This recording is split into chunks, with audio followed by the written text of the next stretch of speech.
Welcome to Burlap Teachers. Enjoy the video. You start immediately by unplugging the charger and clearing your workspace. Safety first.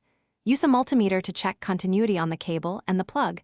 This tells you if the fault is in the wire or adapter.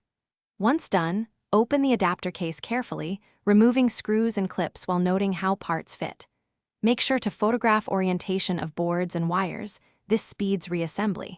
If you find burnt smell or swollen capacitors, flag them for component-level repair rather than simple cable fixes.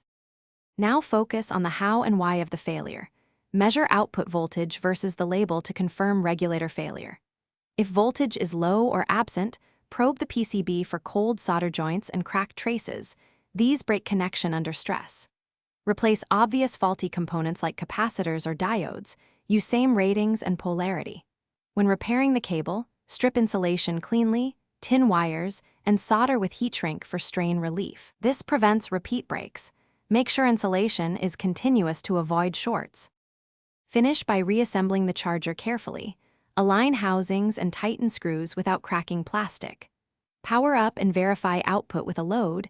Use the original device or a dummy resistor, and monitor voltage stability and temperature for several minutes.